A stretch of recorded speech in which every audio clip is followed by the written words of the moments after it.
welcome. I guess this is just going to be going over what if the superpower of the nervous system existed, like the ability to control nerves. Um, so yeah, I just pulled up this this image thing. Like I just searched up nervous system so I could show you guys something interesting.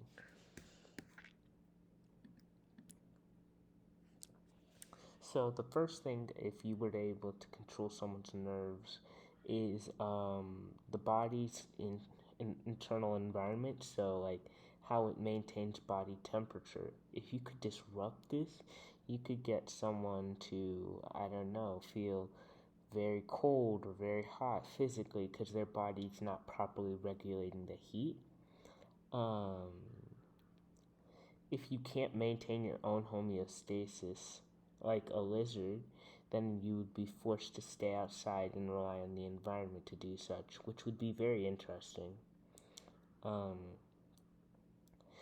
Obviously, your nervous system has control over your movements and your limbs, so if you controlled someone's nervous system, you'd be able to control their movements by either stopping them from making movements, so paralysis, or causing their neurons to make other random movements or self-harming movements, like one that maybe gets them to break their own arm or something like that.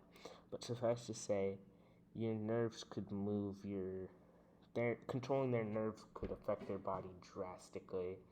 And then, surprisingly enough, people who talk about nervous system, like manipulating it, don't seem to talk about how it takes into account with memory and learning. Your brain has all of these neurons and whatnot, and if you can mess with that, you'd be able to control someone's memory, create fake ones, create new memories that didn't really happen. You'd be able to basically control someone's senses and their memory. So you could trick someone into thinking they lived this other life or something like that. You could also affect how they are able to learn, which is, well, this is a not so moral power or aspect, but you could give someone, like, you could affect their nerves to where, like, they have a difficulty learning, and that would just be devastating. Cruel, but devastatingly effective.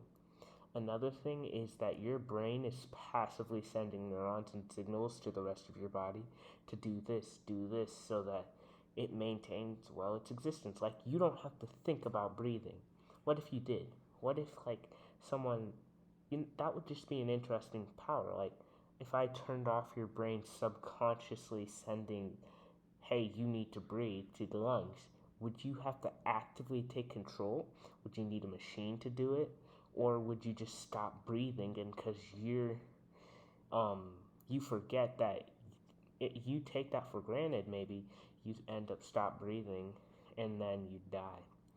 So that's pretty interesting. Or the heart, you could get it to where someone's nervous system starts telling your heart, beat this fast, now this fast, and it exponentially increases to the point of where your heart's beating to a dangerous point, and you become at risk of something like a myocardial infarction, so a heart attack, or let's see, your nervous system also is basically made up of neurons.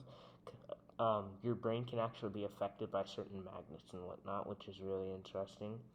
And then another weird idea is, what if you had the ability to mix up someone's brains? Like, basically, you tell someone that they're this and they've been this for all their life, and that tell the other person this and this.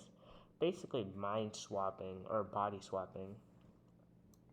Or the ability to, interestingly enough, like, affect someone's instinct.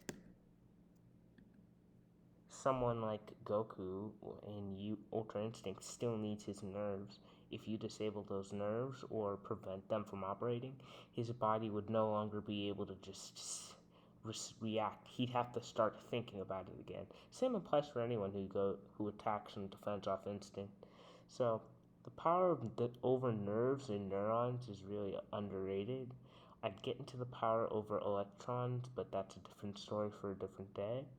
And another interesting thought, if you have control over your nervous system and other people's nervous system, could you hypothetically take someone's cut off arm and then attach it to your arm, or like maybe via some surgery or a hand, and then like say send your neurons to that hand and get it to accept? Of course, the blood would still have to work and whatnot, and that hand would hopefully not have any diseases or cancerous cells, but you could hypothetically just take someone else's hand or limb.